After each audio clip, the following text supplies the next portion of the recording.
성령님 좋은 아침입니다. 이 시간 성령님을 초청합니다. 오늘도 내 안에 오셔서 하나님을 기쁘시게 드릴 것을 소원하게 해주세요. 오늘 말씀을 통해 구체적으로 무엇을 해야 할지를 깨닫게 해주세요. 깨달은 것을 삶 속에서 실천할 수 있도록 도와주세요. 아멘.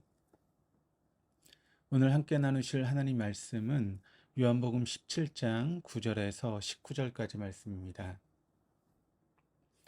요한복음 17장은 예수님의 대제사장적인 기도라고 하는 별명이 있습니다. 다락방에서 하신 고별 기도이며 주님께서 십자가 지심을 앞두고 드리는 기도입니다. 십자가 고난 후 부활 승천하실 자신을 위한 기도와 그 후에 홀로 남겨질 제자들 그리고 현재와 미래의 모든 성도들을 위한 기도입니다. 특히 오늘 본문은 사랑하시는 제자들을 위해서 하시는 기도입니다. 주님은 십자가 사건 이후로 장사되시고 사흘 만에 부활하셔서 승천하시게 될 것을 알고 계셨습니다. 그리고 이 세상에 남겨질 제자들은 복음을 위해서 자신의 생명조차 귀한 것으로 여기지 않으며 온 세계와 민족을 향하여 나아가게 될 것이다 라고 하는 것을 잘 알고 계셨습니다. 그래서 주님은 마지막 진액을 짜내듯이 제자들에게 남김없이 부어주고 가실 목적으로 기도하고 있습니다. 그런데 주님의 기도의 관점이 존재합니다. 주님은 남겨질 제자들의 입장에서 기도하지 않으셨습니다.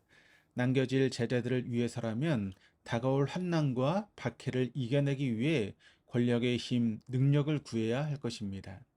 위기의 상황에 하늘을 날거나 무리를 걸을 수 있는 능력, 복음 전파를 위해서 죽은 이도 살리며 병자를 고치고 인간이 할 수 없는 신적인 능력을 달라고 기도해야 합니다. 그런데 주님의 기도 내용을 살펴보면 제자들의 관점에서 드리는 기도가 아님을 알 수 있습니다. 주님은 하나님의 관점에서 기도하십니다. 주님은 자신과 하나님이 마치 하나이듯 제자들도 하나님과 하나가 되게 해달라고 기도하십니다. 제자들이 악에 빠지지 않도록 기도하시며 진리로 거룩하게 해달라고 기도하고 계십니다. 주님께서 정작 제자들에게 무엇이 필요한지 모르셔서 이런 기도를 하신 것이 아닙니다. 앞으로 얼마나 큰 영적인 싸움이 진행될 것인지 인지하지 못하셔서 하신 것도 아닙니다. 주님께서 하나님의 관점에서 기도하신 이유는 이 땅에 살고 죽는 것보다 더 큰 의미를 위해서 기도하신 것입니다. 내가 조금이라도 더 살아서 어떤 일을 이루느냐, 이루지 못하느냐 보다 훨씬 더 중요한 문제를 위해서 기도하신 것입니다. 내가 어떤 집에서 살고 직장에서 어느 위치만큼 올라가며 세상이 인정할 어떤 성과를 내는 것보다 더 가치 있는 사명의 삶을 위해 기도하신 것입니다. 제자들이 복음의 삶을 살아갈 때 하나님과 친밀함을 유지하면서 악에 빠지지 않고 진리로 그들의 삶을 구별하며 거룩하게 하는 것이 주님께는 훨씬 중요했습니다.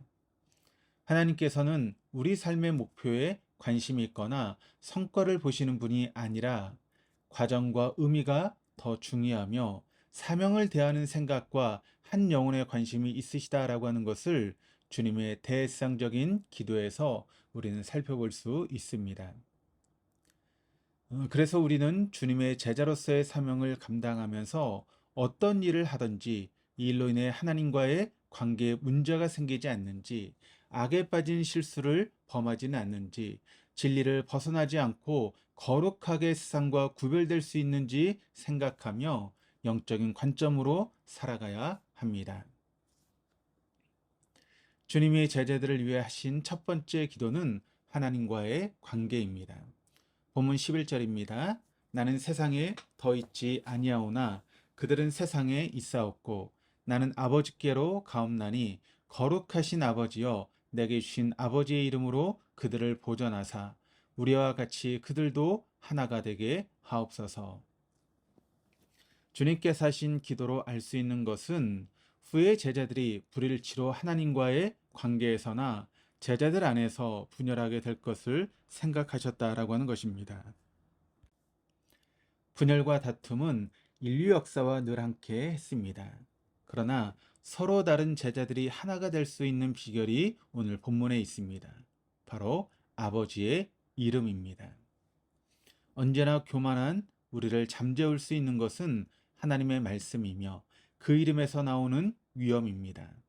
내 이름으로 살아가면 우리는 여지없이 싸우게 되지만 아버지의 이름으로 사는 이들에게는 오직 하나님의 섭리만 존재하며 하나님과 깊은 연합을 이루게 됩니다.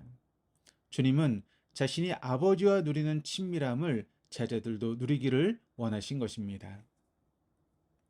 주님이 제자들을 위해 하신 두 번째 기도는 악에 빠지지 않도록 기도하셨습니다. 오늘 본문 15절입니다. 내가 비옵는 것은 그들을 세상에서 데려가시기를 위함이 아니요 다만 악에 빠지지 않게 보존하시기를 위함이니이다. 우리는 이 기도를 통해서 세상과 영적인 전투를 감당할 삶을 기다린 제자들에게 싸움의 대상이 누구인지를 분명히 알게 됩니다. 누가 우리의 적인가를 알아야 그 싸움에 바르게 대처하고 움직일 수 있기 때문입니다. 악한 자와의 영적인 싸움에서 제자들이 준비해야 될 무기가 있습니다. 13절의 기쁨이며 14절의 말씀입니다. 기쁨은 우리가 하나님의 진영에 속한 자라는 증표이며 말씀은 하나님의 사랑을 확증하는 표적입니다. 시편 16편 11절 말씀이 이렇게 증거합니다. 주께서 생명의 길을 내게 보이시리니 주의 앞에는 충만한 기쁨이 있고 주의 오른쪽에는 영원한 즐거움이 있나이다. 또한 요한일서 2장 5절은 누구든지 그의 말씀을 지키는 자는 하나님의 사랑이 참으로 그 속에 온전하게 되었나니 이로써 우리가 그 안에 있는 줄을 아노라. 주님이 제자들을 위해 하신 세 번째 기도는 진리로 거룩해지도록 기도하셨습니다. 오늘 본문 17절입니다. 그들을 진리로 거룩하게 하옵소서. 아버지의 말씀은 진리이니이다. 여기 거룩하게로 번역된 헬라어는 하기야손이라고 하는 단어인데 그 의미가 성별하다, 봉헌하다라고 하는 의미를 지니고 있습니다. 이것을 우리가 사람에게 적용할 때는 하나님께 드려진 사람이라고 하는 그런 의미입니다. 제자들이 거룩하게 되는 방법은 제자들 스스로의 결단이나 각오가 아닌 하나님께 드려져야만 가능합니다.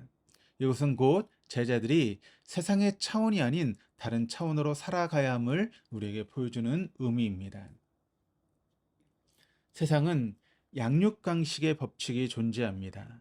강한 자가 갑이며 약한 자는 을입니다. 그러나 주님의 세상은 다릅니다.